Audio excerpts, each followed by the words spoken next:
Let's welcome Sheba Thapar, educationist for last 24 years, and ask her about her career and her life. Thank you so much. First of all, I would like to thank Make Your Brand, that is MYB team, for this great opportunity. It is indeed a pleasure to be a part of this talk. And I would like to congratulate Mr. Rakesh and his team for collaborating with all women achievers on this platform and for this wonderful initiative. It is a good time to reflect on how in this disruptive crisis we can all learn from each other. Thank you so much, Mr. Rakesh. Yeah.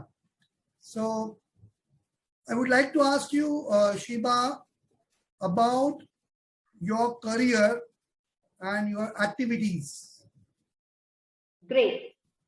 So I've been into education industry for the past 24 years and have a proven ability to create and monitor policies and practices that promote a safe learning environment, ensure a school culture that encourages continuous improvement for teachers and students, and I'm developing an environment that encourages open communication with colleagues, students, and parents. So in short, this is what my insight is all about. Currently, I'm into education, working as a headmistress in a renowned school in Gurgaon. Great. So in this pandemic situation, most of the schools, most of the students, okay, right from age of maybe 4, 5 till 21 years or maybe more than that, they're learning on online. What is the impact on their learning? Certainly, to be very honest, whatever a live classroom can teach the children, certainly an online platform is not that equipped to, take care of their social skills and their learning abilities. But yes, I think the schools and the facilitators, especially teachers, are doing a wonderful job because they've been working 24/7 to make the lessons interesting for children. They have been, times teachers have not been equipped to be online so far. They've been in the past only, teaching them to the chalk and the chalk methodology, of course, to projectors, of course. But now I think it has also given a kind of new era in the teaching, faculty, where the children and the teachers both are learning while sitting at home. I think it's something which is new. I think we should all take it in a very positive way. Even the PTM, even all the activities that we have been conducting through the online medium, which we had never imagined in the previous past times. So I think it's a wonderful opportunity. But yes, we are all waiting desperately for meeting our children because it's been more than 1 year now. And, we are even other side, children are also desperate to meet the staff, come in the school classes, especially the young ones, for them, the school had been a new definition now because it's the first time that the parents look forward that the child should enter a school premises. I think for them, it's completely new definition of a school for a pre-nursery child because he's been learning all through the online medium. So I think we need to redefine the definition of a school now. Yes. Tell us about your success story. Oh, my success story. It's something which is a very good question because nobody has been able to ask me that. My success story is not one, but many, to be very honest. I'm sharing one which is the most memorable. And that was when I purchased my own car, and I drove it to my house watching my parents with shining eyes with me. I'm not a person that, run after success, but at the same time, I would like to add that it's very important to learn the lessons of failure to celebrate the joy of success.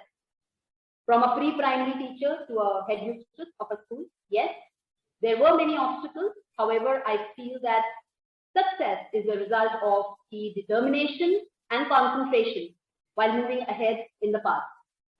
So that's what, in short, my success story is all about. Nice. What are the USPs as a person you have? Your qualities, 3 top qualities you feel that you possess. Well, being an educationist, the first and the foremost attribute that one needs to master, I feel, is the intellectual skills, the communication skills, and the emotional skills. I feel my USP is connecting with people and building a team. The first rule of team building is obviously the one to lead a team effectively. You must first establish your leadership with each team member. Adding to this, I build my relationship with them on trust and loyalty rather than fear or the power of my position. Since I have evolved from a pre-primary teacher to a HM of a school, I believe that approachability and connections with my team, I think that is what my specialty and the USP.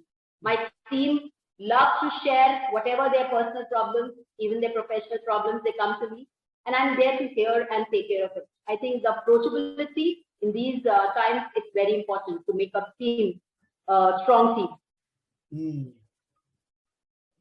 Good, good. Now tell me about your motivation, how you keep continuously yourself motivated. Okay, to be motivated, I think I'm a person which is highly self-motivated in all I do, both inside and outside of a work setting. When I set to do something, whether it is an assigned task or a personal endeavor, I think I always give it my all, exceed expectations, and pay close attention to each and every detail. And to add, my biggest motivation is my family. They are the biggest source of inspiration and my strongest supporters as well. When I see my parents working, it gives me the drive to be like them. Their dedication to working is what motivates me to be like them. So that is what I could say, that my parents are the biggest force of motivation for me. Great, great.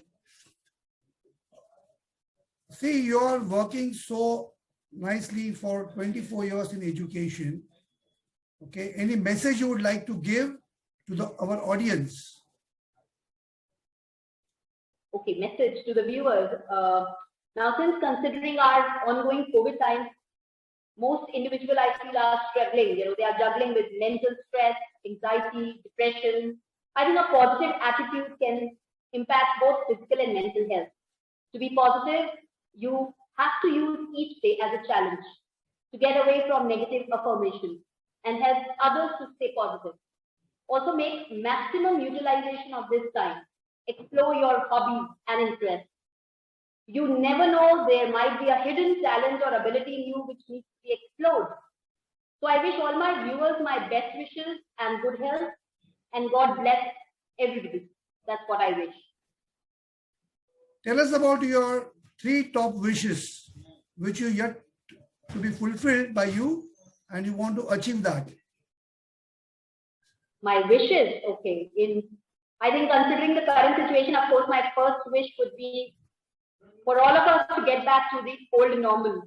Mind me saying that, not new, but the old normal phase with students getting up early, fetching their school buses, all lined up for their assemblies, and teachers running for the punching of the biometric, running for their classrooms, and all the kind of noises that we get to hear in the classes and in the school. I think that is a myth, and I wish my first wish to be fulfilled as soon as possible. Coming to my second wish, I think considering the new education policy 20 is in the transition phase, I think my second wish is that we create a curriculum of learning full of fun and experiential based, so that everybody, even the students and the teachers, they enjoy learning environment and they can apply it in their day-to-day working, applying it in their day-to-day life. That's the application-based learning. I wish the NEP 20, for which everybody is waiting for their final stages, I wish that needs to be a success where everybody, all the teaching community and the learners, they all enjoy the curriculum which will be drafted. And lastly, I think let the world be free from suffering and everybody is happy and joyful. I think that is something that everybody is looking forward for, a joyous and a happy environment all around. With a lot of sad news that we get to hear these days, I think that should all vanish. And the third wish is to have a happy and a joyful environment. That's what. Yeah, it's a Great pleasure to talk with you. Thanks a lot, Shiba. Likewise. Wish you all the Thank best. you. Pleasure. Thank you. Bye.